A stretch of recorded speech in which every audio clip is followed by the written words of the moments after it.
Bonjour, alors nous sommes heureux d'accueillir à la Fondation pour l'innovation politique Bernard Spitz.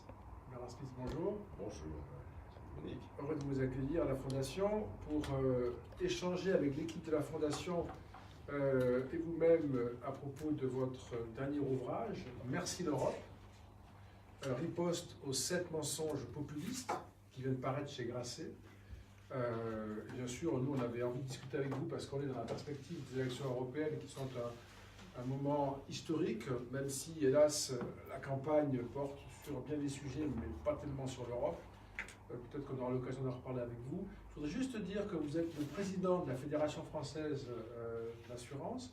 Vous êtes aussi président de la Commission Europe et internationale du MEDEF. Vous êtes aussi président d'un think tank ami, les GRAC, avec lesquels nous avons déjà eu le plaisir d'organiser des débats, des réflexions, des rencontres, et notamment sur l'Europe il n'y a pas très longtemps. Et puis plusieurs essais à succès, celui qui nous occupe aujourd'hui. Et donc, Merci l'Europe, riposte aux 7 mensonges populistes. Je voudrais juste, pour lancer la conversation que nous allons avoir avec vous, vous interroger sur, au fond, qu'est-ce qui a fait que vous avez ressenti le besoin d'écrire ce livre pour l'époque actuelle? Qu'est-ce qui vous a animé? Il y a évidemment un élément d'actualité. D'abord, merci à la Fondapol. Je suis très heureux d'être avec vous. C'est vrai qu'on travaille ensemble, qu'on partage les mêmes valeurs et qu'on s'enrichit des choses qu'on fait ensemble. Et d'ailleurs, intellectuellement, vous avez beaucoup travaillé sur ces questions et ça m'a été très utile pour avoir des éléments à l'appui de la réflexion, de l'analyse que j'essaie de faire dans ce livre. Donc, doublement heureux d'être avec vous. Alors, qu'est-ce qui a motivé le fait de faire un livre? Il y a l'actualité, il y a les élections européennes. C'est des élections un peu particulières, elles se déroulent, elles battent les records d'abstention et elles font de façon générale le jeu des partis alternatifs. Alors, on pourra discuter entre les populistes, les extrêmes, tout ce qu'on veut, mais je dirais les partis qui ne sont pas les partis de gouvernement. En France d'ailleurs, depuis quelques temps, elles ont une majorité des suffrages exprimés lors de ces élections, l'accumulation de toutes ces listes. Et donc, c'est un sujet qui pourrait paraître subalterne aux yeux des gens. En réalité, il n'en est rien, parce que je crois qu'on vit un moment tout à fait crucial. L'étymologie du mot crise, c'est le moment de la décision, c'est le moment de la bascule. Je pense que, sans qu'on s'en rende forcément compte, on est à ce moment. C'est pour ça qu'il faut réveiller les gens, tous ceux qui croient en l'Europe, tous ceux qui pensent que l'Europe est une évidence, tous ceux qui pensent que, bon, bien sûr, il y a des gens qui ici et là, essayent de faire valoir des arguments de tribune, et que tout ça n'est pas bien grave parce qu'au fond le char européen avance et c'est un acquis. Eh bien non, c'est pas un acquis forcément définitif, et je pense que l'Europe est fragile aujourd'hui, qu'elle connaît un phénomène de délitement, qu'elle a perdu le sens du projet qui réunissait ses peuples. Je pense qu'elle ne se sent plus une communauté, et que de tout ça, dans cette espèce de délitement des peurs, les peurs sont plus fortes que les envies, et on pourra revenir sur l'ensemble de ces peurs. Les populistes s'engouffrent dans ces peurs et profitent du fait que l'Europe n'étant plus réellement un projet, n'ayant pas de dynamique, n'étant pas incarnée, eh bien ils se disent qu'eux, ils vont pouvoir apparaître comme les réponses de gens qui, eux, sont déterminés à protéger les gens. Et donc ils encouragent un phénomène de repli général, de repli nationaliste, de repli territorial, de repli social. Et tout ça est exactement le contraire de l'Europe que nous voulons. Donc l'Europe est mortelle. Pour moi, c'est le plus beau projet politique du monde, c'est le projet de notre génération, mais c'est un projet qui est fragile. Et c'est pour ça que j'ai voulu écrire ce livre, à la fois pour réveiller les gens de la torpeur de considérant que l'Europe est un acquis définitif, et répondre aux mensonges populistes, parce qu'il y a des mensonges populistes qui prospèrent, qui marquent l'opinion. Et mon propos, c'est là où il faut un livre, parce que ça ne se dit pas dans un article, ça ne se dit même pas dans une conversation, c'est que l'Europe est à la fois admirable parce qu'on lui doit beaucoup, et on ne sait pas à quel point on lui doit tant. Il y a que les Anglais qui savent à peu près maintenant ce qu'ils lui doivent, parce que c'est en train de leur tomber des mains, mais on ne réalise pas ce qu'on lui doit, et pour autant, dans chacun des sujets sensibles sur lesquels les populistes s'engouffrent, c'est bien la trace de choses qui ne fonctionnent pas, qui dysfonctionnent gravement, et qui font partie de ce sentiment de désenchantement de la population. Donc il faut à la fois, de mon point de vue, dénoncer les mensonges, Mais se dire que ces mensonges, on ne peut pas balayer les sujets, tout va très bien, c'est juste des gens, des imposteurs ou des démagogues qui s'expriment. Non, il y a vraiment des problèmes de fond dans tous les domaines et sur tous les sujets qui touchent l'opinion. Et donc il faut à la fois répondre aux mensonges populistes, dire, reconnaître à l'Europe ce qu'on lui doit, mais aussi se dire qu'il faut qu'elle change. Et qu'elle change dans tous les domaines. Et c'est ça l'enjeu des élections, c'est d'arriver à amorcer une nouvelle dynamique qui permette de réconcilier l'Europe, le projet européen, les citoyens. Au passage, mais je vais passer la parole, dans votre livre, vous ne manquez pas de souligner parfois vertement les défauts de l'Europe. Hein. Ce que je trouve très bien dans votre ouvrage, moi, c'est que c'est pas... Vous êtes très européen, vous venez de le redire, mais ça ne vous empêche pas de décrire les problèmes tels qu'ils se présentent et de le dire parfois de façon très rude même. Hein. Donc c'est plutôt une bonne chose par rapport à un discours. Qui aime bien châtie bien. Voilà. Mais si on ne fait pas ce travail-là, à ce moment-là, on donne le sentiment que seuls les populistes font ce travail, et évidemment, c'est aller dans leur sens. Absolument. Qui pose la première question? Moi j'ai une question justement pour rebondir sur ce que vous venez de dire. Du coup, est-ce que vous pensez qu'il peut y avoir une avancée de la construction européenne tant que les débats sont encore happés par les pro-Europe et les eurosceptiques? Est-ce qu'il peut y avoir vraiment des débats de fond qui font avancer l'Europe si l'important pour le moment c'est de répondre notamment aux populistes et à ceux qui cherchent à détruire l'Europe? C'est le problème de tout débat politique aujourd'hui, c'est quelque chose, je crois, qui est au cœur de beaucoup de réflexions des think tanks, de la Fondapol, et Trac et d'autres. Le temps est à la fois la caricature, à la réduction des sujets sur l'écume des choses, sur les mots et sur une espèce comme ça de débats qui sont souvent artificiels et derrière lesquels il n'y a pas la vraie réflexion et la vraie profondeur. En plus, notre difficulté, ce que je disais, c'est que la génération de Dominique et la mienne, lorsqu'on parlait de l'Europe à votre âge, on n'avait pas besoin des définitions, on savait de quoi on parlait. C'était un projet, c'était quelque chose qui était nécessairement positif. On allait dans cette direction, on pouvait avoir des débats sur quoi faire, quelle est la priorité, etc. Aujourd'hui, ça a perdu complètement ça. Aujourd'hui, quand on parle de l'Europe, on parle d'une administration, on parle de la sécurité sociale. C'est plus un projet politique. Il n'y a plus rien qui apparaît comme étant quelque chose qui unit de façon absolument certaine les habitants du nord de l'Europe, du sud de l'Europe, de l'est de l'Europe. Tout ça est un ensemble économique, oui. Et pour le reste, ça prête à débat. Même sur la question, qu'est-ce qui faisait l'identité de l'Europe? C'était les valeurs, c'était un certain niveau de développement économique, c'était une certaine vision du monde, un sens de l'égalité, du respect des droits de l'homme, de solidarité, et aussi de reconnaissance qu'on était avec des gens qui faisaient partie de la famille, des gens à qui on a fait la guerre, il n'y a pas si longtemps, mais on a réussi à travers un projet politique à surmonter tout ça. Mais c'est pas vrai de l'union de la 27 ou la 28 telle qu'elle existe aujourd'hui.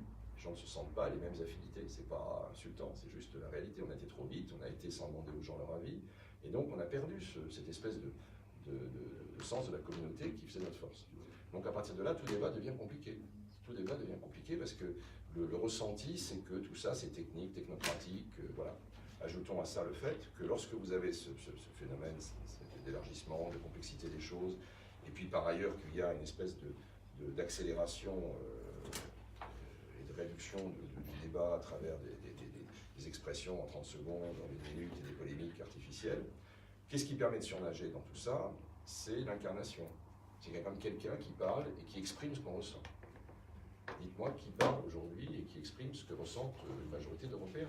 Donc on a certainement, avec le président de la République qui s'est fait élire sur l'Europe, celui qui est aujourd'hui dans la configuration actuelle le mieux à même de le faire, on voit bien qu'il a énormément de difficultés et déjà il y en a en France. Alors sur l'ensemble de l'Europe, qu'est-ce qui reste de son discours? Qu'est-ce qui fait aujourd'hui lien entre les Européens? C'est ça la difficulté.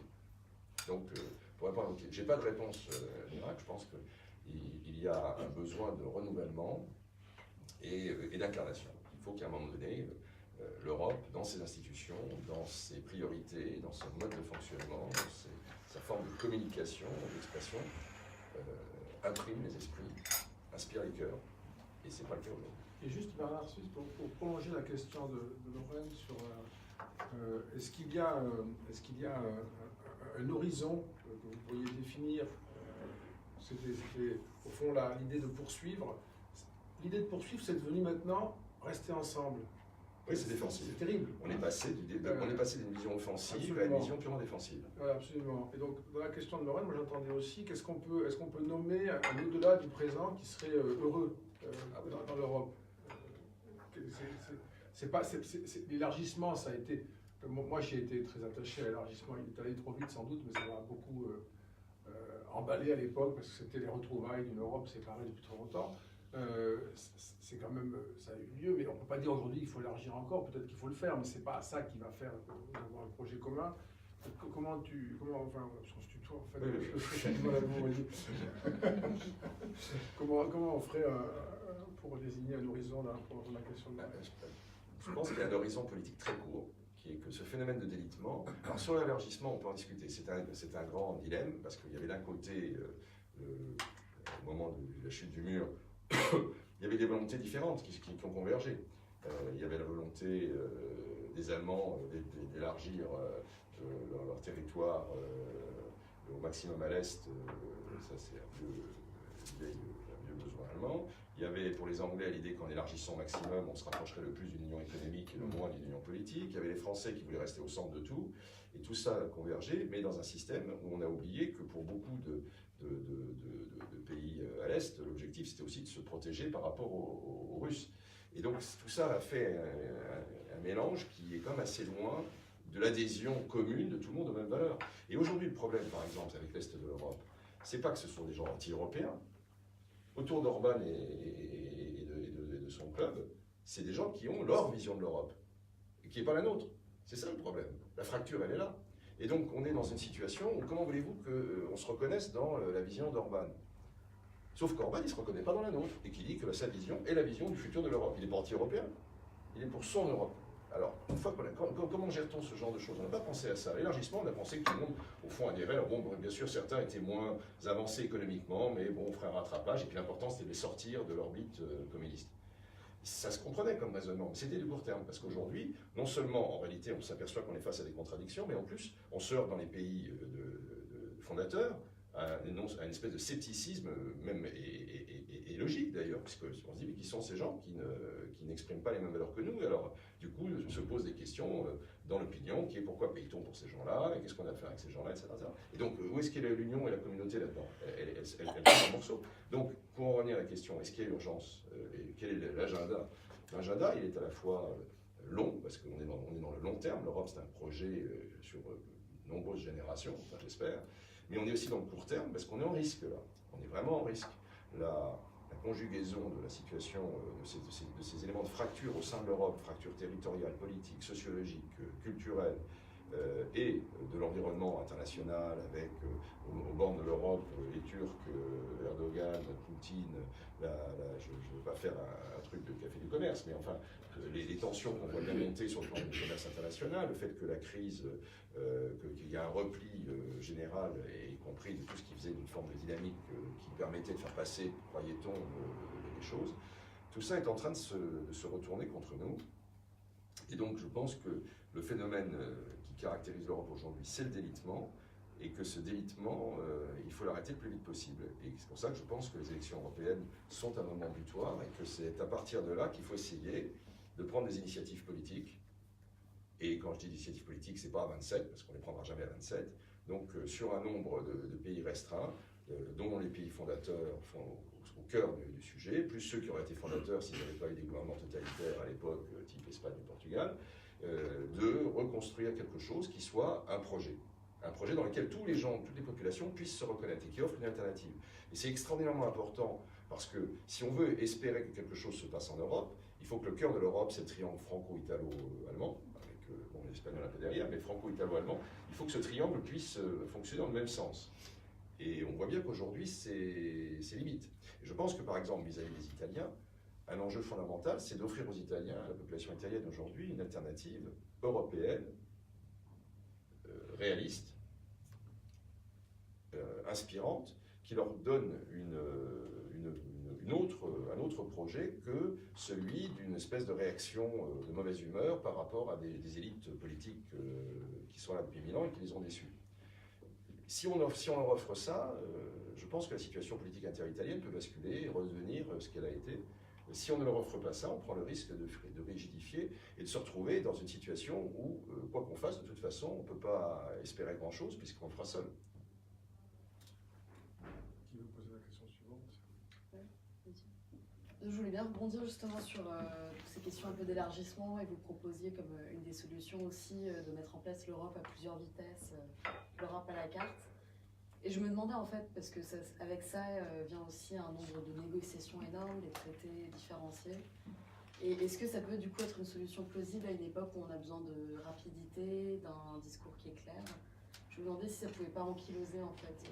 En fait, moi je ne propose pas qu'on fasse un nouveau traité pour la raison que vous dites. Je pense qu'il faut que la politique reprenne ses droits. Tous les ennuis de l'Europe aujourd'hui viennent de la politique. Le Brexit, c'est de la politique. Les mouvements populistes à monter de l'extrême droite partout en Europe, c'est de la politique. C'est donc... politique nationale. Des politiques nationales, oui. L'élément de délitement, c'est la conjonction de tout ça. Donc si on veut répondre à ça, c'est pas à travers des traités que personne ne lit et qui n'intéressent personne. C'est à travers, encore une fois, l'incarnation. L'incarnation, c'est à travers des hommes et des actes. Et des grandes idées. Et quand Kennedy, John, dit on va marcher sur la Lune, qu'est-ce que ça change à la vie quotidienne des habitants des États-Unis le lendemain? Qu'est-ce que ça augmente de leur pouvoir d'achat? Rien, strictement rien. Mais ça les inspire, ça les élève, ça leur donne une ambition, un projet collectif. C'est ça dont les gens ont besoin. L'Europe, ça a toujours été ça. Ça l'a été pendant très longtemps. C'est pour ça que personne ne se posait de questions métaphysiques ou ne se retrouvait le nez dans la technocratie. Bon, à partir du moment où ça perd ça, qu'est-ce que ça devient? On commence à regarder les traités, les règlements, personne n'y comprend rien, c'est incompréhensible. Je défie quiconque de pouvoir survivre à un quart d'heure de discussion sur la politique agricole commune. Voilà, on est dans un domaine qui perd toute forme d'inspiration et donc qui se fait que les gens s'écartent de ça. Ils se reconnaissent pas dedans, ils n'aspirent pas à ça, ça ne leur dit rien, ça ne leur parle pas. Alors après, par petits bouts, oui, j'ai écouté ce matin à la radio des agriculteurs qui expliquaient très concrètement ce que les subventions européennes représentaient. Donc là, après, mais ça, c'est vu chacun du côté de sa fenêtre. Mais c'est pas un projet collectif, encore une fois. Et c'est ça qui manque à l'Europe. C'est un projet collectif. Donc, pas besoin de se donner l'ambition de refaire un traité, mais de prendre des initiatives politiques que peuvent prendre des leaders, si ce mot prend un sens, au niveau des grands pays fondateurs. Vous savez, l'Europe à la carte, l'Europe, c'est déjà le cas. Aujourd'hui, vous avez Schengen, vous avez l'eurozone, vous avez déjà, c'est une Europe incompréhensible pour le citoyen moyen. Qui sait exactement quels sont les pays concernés par les uns, par les autres, etc. C'est totalement mystérieux. Donc, par ailleurs, il existe des formes légales dans la réglementation européenne qui permettent à des pays de passer un certain nombre d'accords sur un certain nombre de domaines. Donc l'idée, c'est de créer une forme d'esprit pionnier à travers un certain nombre d'initiatives. Et puis, il ne s'agit pas de le faire contre les autres, il s'agit de le faire entre ceux qui sont capables et décider à le faire pour donner un sens, une direction et faire que les pays concernés se ressentent motivés, et puis que se recrée une aspiration positive, et non pas simplement un repli défensif où chacun veut se replier sur le précaré qui le rassure parce qu'il a le sentiment qu'il n'est pas protégé par l'Europe.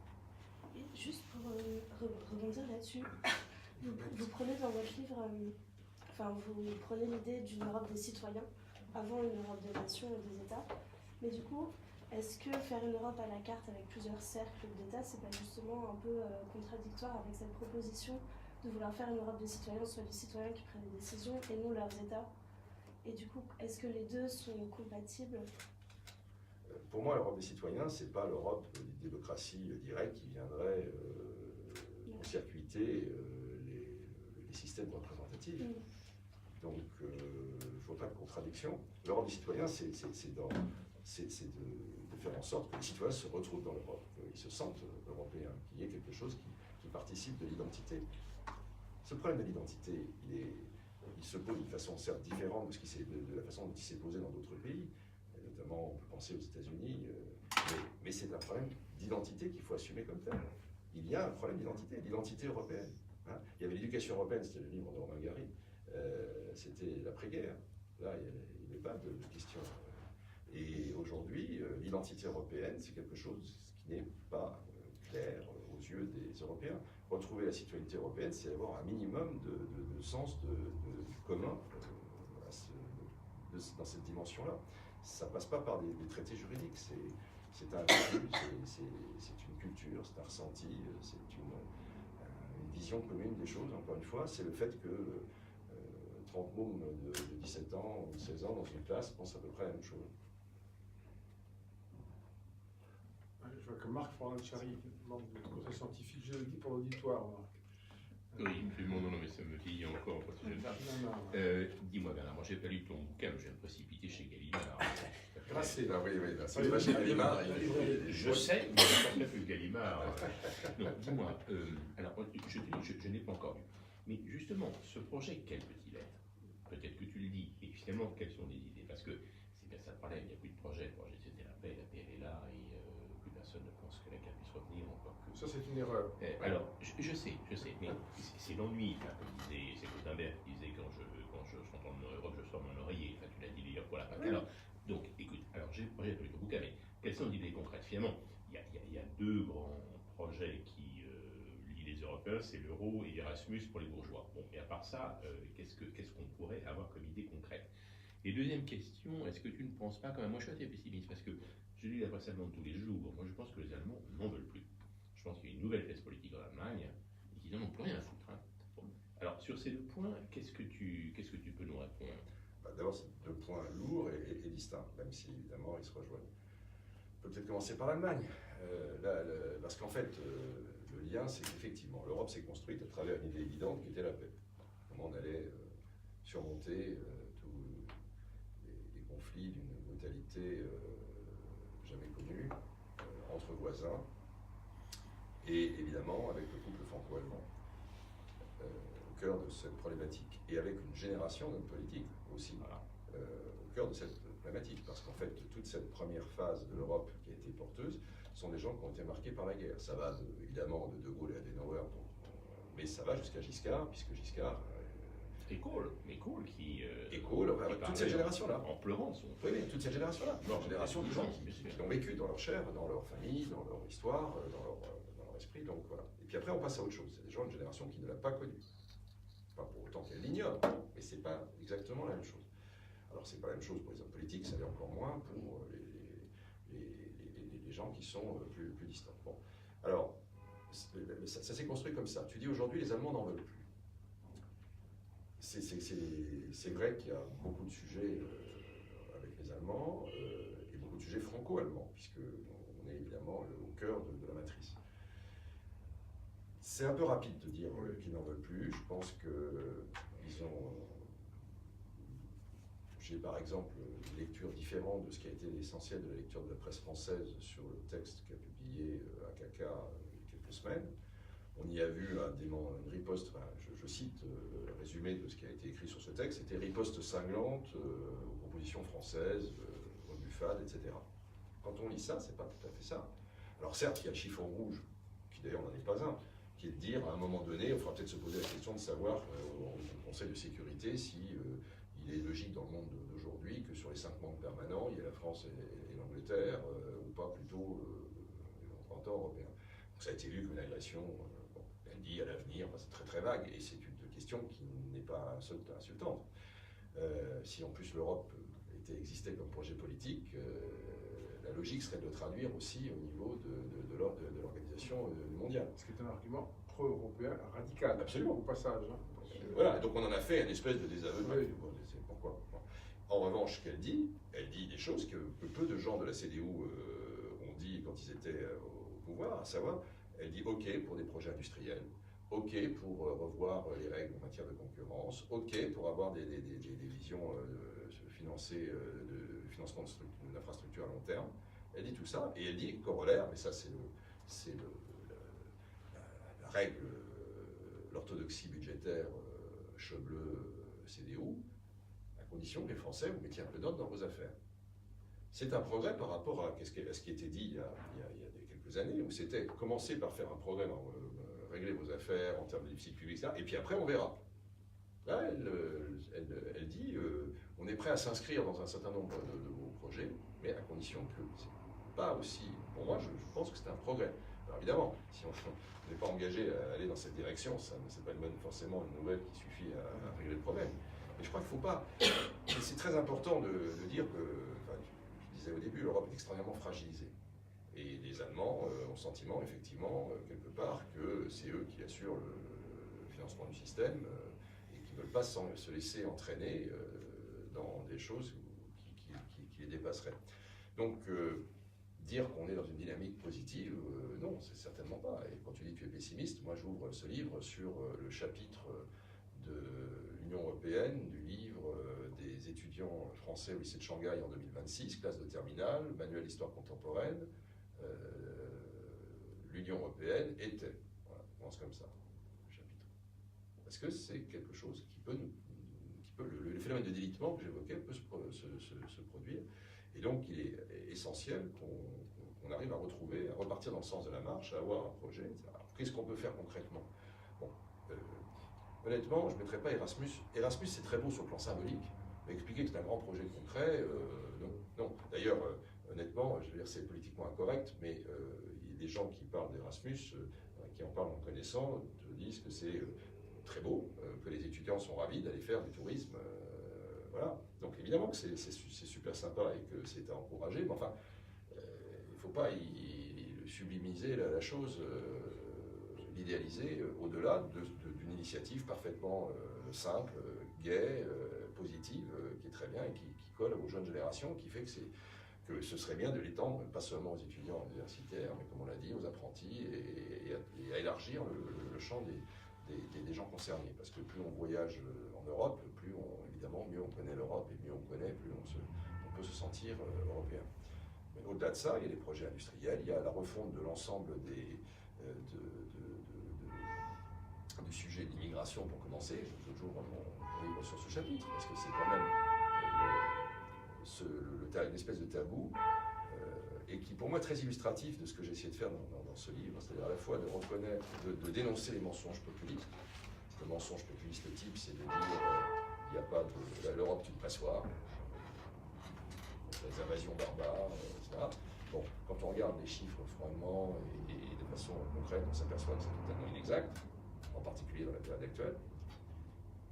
Mais il ne suffit pas de dire ça pour balayer de revers de main les arguments des populistes, c'est-à-dire ils disent n'importe quoi, tout va bien. Non, ça ne va pas bien du tout. La politique de l'Europe depuis des années en matière de flux migratoires est un fiasco. C'est tout le contraire de ce qu'il aurait fallu faire. Et la façon totalement égoïste dont se sont comportés un certain nombre de pays, notamment vis-à-vis des Italiens, qui n'ont pas de chance, sont plus près des côtes, et qu'on a laissé royalement se débrouiller, il ne faut pas s'étonner, à travers cette vision médiocre, irresponsable, totalement égoïste, du fait que ça a des conséquences dans le pays. On a fait le lit du populisme en Italie à travers cette attitude. Donc, ça veut dire qu'il n'y avait pas de fatalité, mais qu'à partir du moment où il n'y a plus de projet européen et qu'il n'y a aucune solidarité pour aborder des sujets comme cela, il ne faut pas s'étonner que chacun joue perso, parce qu'on n'y croit plus. Donc il est urgentissime de donner les éléments pour y recroire encore. Alors donc la politique migratoire, pardon, il faut juste que tout le monde puisse poser une question. Parce que juste, on va revenir. Qui veut, Victor? Politique migratoire, politique de la concurrence, politique commerciale, tout est à revoir. C'est pas que rien n'existe, mais tout est à revoir. Et ce sont des sujets très lourds les uns après les autres, et qu'il ne faut pas feindre d'ignorer, parce que si seuls les populistes les dénoncent, seuls les populistes seront nus. Moi, c'était par rapport à votre chapitre sur l'euro.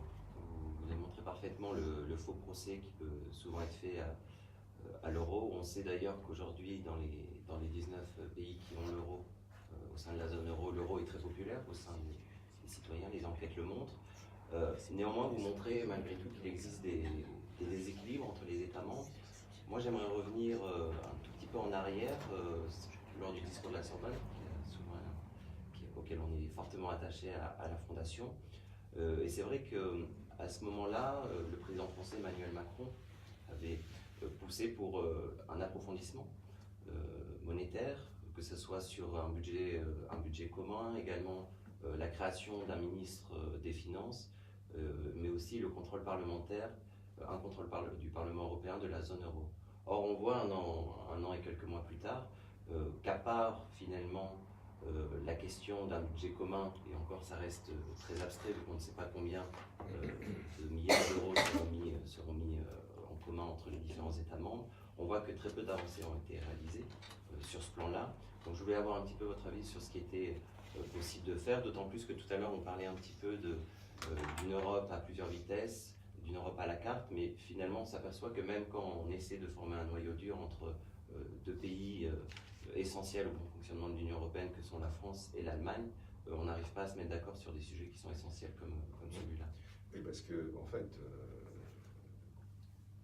les Allemands, on en revient à ce qu'était l'orthodoxie de la CDU, les Allemands, aujourd'hui, le paradoxe, c'est que le système tient grâce à eux, et ils le savent, mais qu'en même temps, les déséquilibres viennent de chez eux, puisqu'on est dans une zone monétaire qui ne peut pas être une zone économique intégrée à partir du moment où il y a des telles différences de balance des paiements entre les uns et les autres. La logique d'une zone économique intégrée, c'est que ça c'est inversé. Donc quelque part, la discussion qu'il y a avec les Allemands, c'est de dire, ok, bah nous, on serait prêt éventuellement, et c'est ça le lecteur de la CAC, on serait prêt éventuellement à aller dans ce sens-là, mais on ne va pas y aller dans un déséquilibre général dont nous seuls paierons le différentiel. Donc c'est à vous de nous convaincre, et notamment vous Français, que vous êtes prêts à faire les réformes et de remettre votre économie dans le bon sens pour nous inciter, nous, effectivement, à ouvrir les vannes. C'est très compliqué parce que c'est une question de confiance et qu'on ne peut pas dire que historiquement les Français méritaient d'avoir inspiré une confiance considérable sur leur capacité à s'engager. C'est plutôt sur leur capacité dialectique à faire semblant de s'engager qu'ils ont démontré quand même des profondeurs de richesse insoupçonnées. Donc c'est compliqué. Et dans la situation politique française, c'est encore plus compliqué.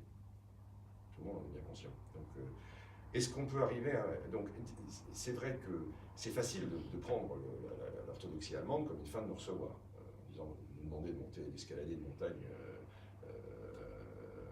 en basket à sommet de l'Himalaya, c'est pas possible. Donc, est-ce qu'on peut arriver à trouver un cheminement qui permette de converger sur un certain nombre d'années dans cette direction? Je pense que c'est possible. Et que là encore, c'est le projet politique et l'adhésion à un projet politique, à une vision commune qui peut le permettre. C'est vrai que c'est pas que demain, en appuyant sur un bouton, que les Allemands vont dire ok, on lance massivement la consommation de l'Allemagne, on va rétablir les balances commerciales, et puis on va donc financer un budget européen, etc. Non. Ils mettent des conditions, et c'est normal, parce que nous ferions exactement la même chose à leur place. Donc comment arriver à trouver un cheminement entre leur vision et la nôtre, quels efforts est-on capable de faire de façon convaincante? C'est tout l'enjeu de l'Europe aujourd'hui. C'est vraiment, ça ne suffit pas l'accord franco-allemand, mais sans accord franco-allemand, on ne fait rien. Et donc, on a cette vision politique qui doit être menée. Vous savez, dans ce chapitre, je me suis amusé à retrouver une discussion fascinante entre le président Pompidou et le président Nixon. Et Pompidou explique à Nixon pourquoi la seule solution, c'est faire une monnaie européenne. C'est au moment où il joue sur la convertibilité du dollar, etc. Et c'est dit avec une espèce de lucidité, quand on lit ça quelques décennies plus tard, qui est fascinante. Donc ça s'est passé exactement comme l'a dit Pompidou. Il a fallu 40 ans, 50 ans. Là, il faut cette forme d'inspiration-là. C'est pas... c'est vraiment une question de vista et de geste politique. Et lorsqu'on voit ce qui s'est passé dans la vision, moi, c'est quelque chose que j'ai envie d'élargir d'une façon générale, qui est aussi une façon de faire avancer les choses. Je pense qu'en Europe, aujourd'hui, on a un gros problème, c'est qu'on applique, encore une fois, des règles administratives et bureaucratiques. Il faut des règles. Et si on les a et qu'on ne les applique pas, ça ne marche pas. Et si les règles ne sont pas les bonnes, c'est pire. Moi, je dis toujours, vous mettez un feu de circulation à un carrefour, s'il n'y a pas de feu, il y a quelques cartons, mais quand même, les gens se méfient. S'il y en a un et qu'il est bien réglé, c'est parfait. Et le pire, c'est quand il y en a un qui est mal réglé. Là, c'est le carton assuré. Ben, c'est ça qui se passe très souvent aujourd'hui en Europe. Et donc, c'est vrai en matière de politique de la concurrence, c'est ce qu'on a vu avec l'affaire Siemens. C'est vrai en matière de politique pour le secteur que je représente, les assurances, avec une réglementation qui, aujourd'hui, ça paraît insensé, mais c'est le cas, pénalise les investissements en infrastructures qui pourraient donner de la résilience sociale en Europe et encourage la fuite vers la dette publique. Et celui qui s'est opposé à cette espèce de comme ça, et quand on interroge les gens chargés de ça, ils disent, on leur dit, vous vous rendez compte des conséquences sociales de vos choix ils disent, it's not in my mandate.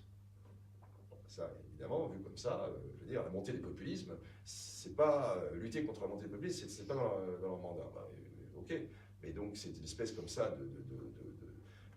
d'irresponsabilité. Celui qui s'est heurté, qui s'est dressé contre ça, c'est Draghi. Parce que ce qu'il a fait, c'était pas non plus dans son mandat. Absolument. Oui. Mais il l'a fait. Il l'a fait parce qu'il a pris ses responsabilités. C'est ça la question, le débat qu'on a en Europe aujourd'hui dans tous les domaines. C'est qui prend ses responsabilités. Et à un moment, quand les politiques ne le prennent pas, eh bien, il faut aller chercher des gens comme Draghi pour le faire. En guise de projet collectif aussi, vous préconisez une défense et une diplomatie commune, et notamment une coopération militaire bien intégrée avec le Royaume-Uni. Moi, je me demandais un peu comment parvenir à l'unité avec un Royaume-Uni un peu désolidarisé et sorti de l'Union. Comment, face au populisme, comment ça pourrait paraître? Bon, de toute façon, la question du Brexit va s'ajouter comme elle était supplémentaire, surtout dans le contexte actuel. Alors, bon, d'une façon générale, il y avait des coopérations entre la France, l'Europe en général et le Royaume-Uni. Avant l'entrée du Royaume-Uni dans l'Union, il y en aura à la sortie aussi. Je ne peux pas imaginer qu'il en soit autrement. Mais c'est certainement pas l'idéal. Donc, il faudra voir dans le contexte post-Brexit, s'il y a un Brexit, comment les choses s'organiseront.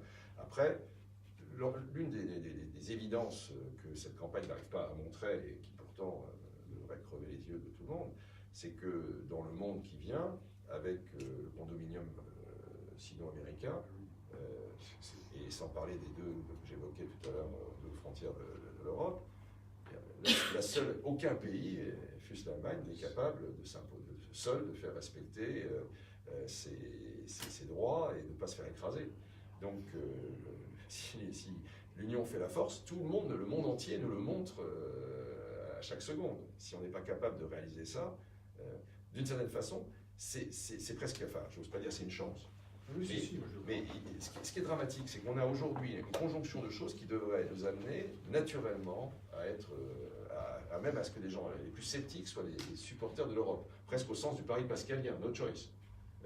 Entre l'agressivité commerciale de ces pays-là, entre la montée de mouvements antidémocratiques un peu partout, la peur de la gestion de sujets planétaires que sont le climat et d'autres, le big data, etc. Tout ça devrait nous dire, bon, écoutez, on est peut-être divisé, mais enfin, il faut vraiment qu'on se réunisse parce que seule notre union peut nous permettre de tirer notre épingle du jeu et de survivre dans ce monde-là. C'est ça qui est incroyablement frustrant, c'est de penser qu'en dépit de cette évidence-là, ben, c'est pas ce qui se passe. Chacun se dit, oulala, et donc les gens vont plutôt aller chercher le repli sur leur territoire. Et ce qui s'est passé au Brexit, c'est ça. Le livre, j'évoque dans mon livre, un livre qu'on avait invité avec Dominique, David Goodhart, qui avait écrit un livre, The Road to Somewhere, qui démontre très bien le mécanisme qui s'est produit en Grande-Bretagne. C'était la rupture entre tous les classes moyennes pauvres et une société anglaise avec des élites qui parlent d'un autre monde, qui n'est pas le leur. Et ces classes moyennes pauvres, ben, elles trouvent ce qui leur salue dans le repli identitaire sur leur territoire, leur famille, leur classe sociale, leur environnement immédiat. Ce sont des gens qui sont restés scotchés dans leur territoire. Ils vivent toujours 30 ans après, à moins de 60 km, ou 30 km, je ne sais plus, de leur école d'enfance. Voilà. Et donc, dans tous les pays, il y a ce repli. Les Gilets jaunes, c'est la même chose. Enfin, c'est la même chose. On va débattre, mais je veux dire, c'est le même type de repli identitaire. Ces gens ont peur. Et l'Europe devrait leur dire, mais voilà la solution. C'est ça qu'elle aurait fait probablement il y a 30 ans ou 40 ans. Et le fait est que le constat d'échec, c'est que l'Europe n'apparaît pas pour ces gens-là comme une solution.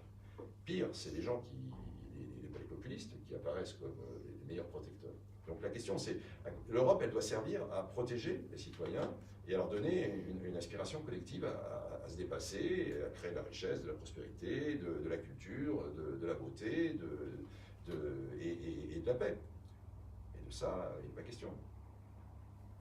Le seul pays en Europe qui a une continentale, et même en Europe, y compris en incluant nos amis britanniques à moitié dedans, moitié dehors, on ne sait pas très bien en effet, le seul pays qui a une capacité militaire significative, c'est la France. Et c'est aussi quelque chose qu'on a tendance à oublier par une vision irénique du monde, une espèce de conviction qu'il n'y aura pas de guerre,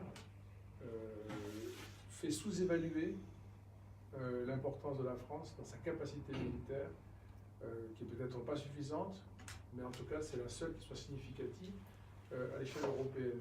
Et la plupart des pays de l'Union européenne, moi ça me frappe beaucoup, qui au fond sont aussi les personnages de ton livre. La plupart des pays sont quand même très en dessous de ce qu'ils devraient faire en matière de...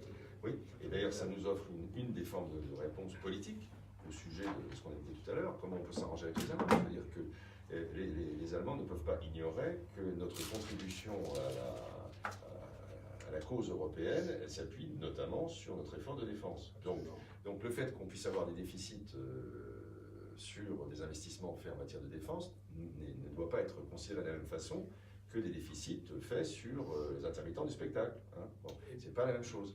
Et donc il y a certainement un travail de fond qui pourrait être mené pour arriver à montrer que, bon, certes, on n'est peut-être pas dans les clous comme on devrait l'être, mais on caricature aussi enfin, il n'y a pas une juste appréciation des efforts de la France. Et par rapport à un bien commun qui est celui, effectivement, d'une défense européenne, parce que le monde est comme il est, c'est-à-dire un monde d'affrontement et sur lequel il faut avoir une capacité de dissuasion militaire suffisante et de projection quand c'est nécessaire, eh bien, on pourrait considérer que cette contribution de la France, oui, elle doit être prise pleinement en compte et tout ceci nous amène à une autre vision des règles, notamment budgétaires, européennes. Mais c'est la politique qui est le leader de tout ça, c'est pas les budgétaires. Juste rappeler qu'aujourd'hui va avoir lieu aux Invalides une cérémonie en l'honneur de nos 2 soldats qui sont tombés dans une opération dont on a entendu parler, que la France a menée, que peu de pays peuvent mener. Par les Anglais qui pourraient mener. Les Anglais, les Israéliens, peut-être les Américains. Bon, il y a très peu de pays qui peuvent faire ça. Tous les otages libérés n'étaient pas français, une sud-coréenne, une américaine. Et l'autre solution, si on n'est pas capable de faire ça, c'est de payer des ravisseurs, c'est-à-dire d'entretenir un marché de l'enlèvement. On a une illustration particulièrement dramatique et glorieuse aussi aujourd'hui de cette capacité militaire. Je pense que ce sont des objets qui doivent vous faire méditer. Complètement. Et c'est vrai que bon, la diplomatie qui est la version civile de ce que vient d'évoquer Dominique, de la même façon, on voit bien qu'il y aurait si on avait le même message à offrir au monde, et je ne vois pas pourquoi on n'aurait pas le même, il y aurait une possibilité d'avoir une présence à la fois plus rationnelle, plus puissante dans le vaste monde, comme le font d'ailleurs, à titre d'illustration, les pays nordiques. Bien sûr, les Suédois, les Finlandais, les Norvégiens, le sentiment qu'ils renoncent à leur identité, et ils se considèrent à la fois comme des nations et puis comme un ensemble de pays, mais ils se disent, bon, il s'agit d'avoir une ambassade dans tel ou tel pays, on va le faire ensemble, ça coûtera moins cher, pour la moitié des sujets, ils sont communs à tous, donc on va les régler comme ça. C'est pas un sujet, ça paraît presque évident, mais ben non, ça l'est pas.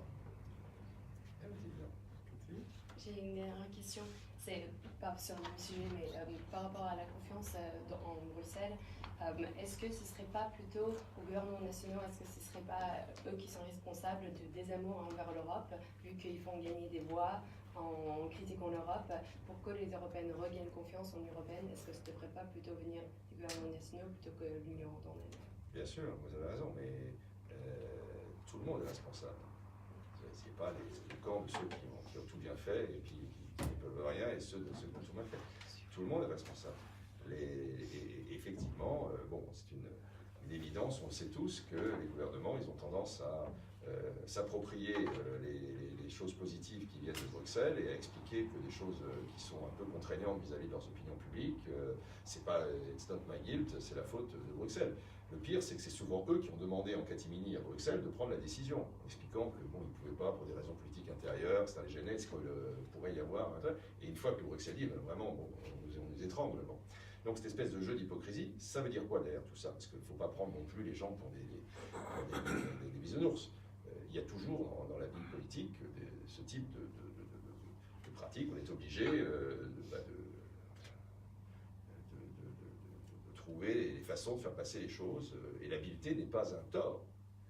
Le problème, c'est que quand tout le monde tient un discours critique, qui va défendre l'Europe? Il ne reste plus que l'Europe elle-même, c'est-à-dire les émanations. Et là, c'est là qu'on a un autre problème, c'est qu'il n'y a pas d'incarnation. Aller dans la rue, demander qui sont les derniers présidents de la Commission européenne, on va être déçu. Personne ne sait qui c'est. Personne n'a la moindre idée de qui c'est. Qui peut me citer? On répondra à Jacques Delors. Bon, et en plus, parce qu'on est français, alors c'est un peu. Mais c'est vrai que son nom dirait Jacques Delors ailleurs. Mais citez-moi, là, vous êtes tous des Européens convaincus, citez-moi une grande idée de quelqu'un qui était 6 ans président de la Commission européenne et qui était. Barroso. Allez-y. Qui est capable de me dire une idée, un message, une chose forte qu'a faite Barroso en 6 ans?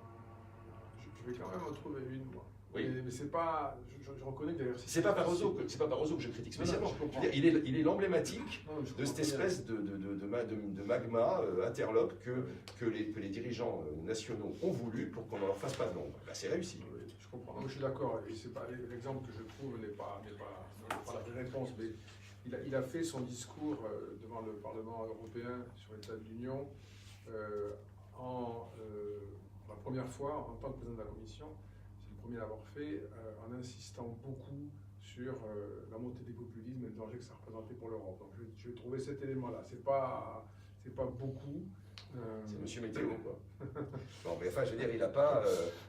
J'attends le projet porteur, fédérateur, que tous les Européens disent. Ah ben oui, Barroso, il a incarné quelque chose. Rien incarné du tout. Il a incarné le néant dans lequel l'Europe s'est enfermée en termes d'expression politique et publique. Et effectivement, l'Europe, c'est pas un engin spontané, c'est l'émanation de la volonté des gouvernants européens, du Parlement européen qui sont les représentants européens, etc. Et là-dessus, il y aurait beaucoup de choses à dire sur la façon dont fonctionnent les différents pays. Ce qui nous rend malheureux, parce qu'il reste encore 7 minutes, mais ce qui nous rend malheureux, nous les Européens, c'est qu'on sait parfaitement qu'il y a une sorte de pathologie commune, qui est que nous rêvons d'une présidente ou d'un président de commission qui soit capable de tirer de grands projets qui feront sens pour nous les Européens, et d'un autre côté, très souvent, presque toujours, on veut défendre le précaré national et donc surtout ne pas avoir un vrai leader qui risquerait de bousculer ce qui reste aux États-nations. Donc c'est un discours qui est complètement hypocrite, c'est peut-être sévère ou péjoratif de dire ça, mais c'est complètement ambivalent. Hein. Mais on a eu des moments en plus dans l'histoire, puis après malheureusement, et on a eu des moments dans l'histoire pas si éloignés que ça, où on a eu des moments, des alignements de planètes qui auraient pu permettre de faire des avancées européennes fortes avec les gouvernements, je pense, à l'époque, quand il y avait Schröder, Blair, etc. On avait des fenêtres de tir qu'on n'a pas su saisir. Et maintenant, on se retrouve effectivement dans une espèce comme ça de situation sans dynamique, sans momentum. On est pas chaos, mais statique. Et du coup, tout ce qui pouvait être offensif cède le pas au défensif. On se protège. Tout le monde se protège. Et en se protégeant, c'est pas comme ça que l'Europe peut ni résister, ni retrouver le sens d'un projet. C'est toute la question aujourd'hui. Et c'est aussi ce que nous montrent ces élections. Merci. On va arrêter là. Merci Bernard Spitz pour votre ouvrage Merci l'Europe, riposte aux 7 mensonges populistes chez Grasset. Sincèrement, l'expression de notre reconnaissance pour ce moment passé avec nous. Et puis je voulais rappeler à toutes et à tous que nous avons des élections européennes le 26 mai prochain. Et comme l'Europe adore faire les choses avec une forme d'humour à la British, les premiers qui vont voter précisément seront les Britanniques, que ceux qui ont compris lèvent la main. Mais enfin, ça c'est aussi le charme de notre belle Europe. Et cette campagne-là, le pire, c'est qu'elle va beaucoup amuser la presse britannique et que donc elle va être beaucoup plus dynamique que... Ouais. Je crains que le taux de participation aux élections britanniques soit supérieur au nôtre. Merci. Merci.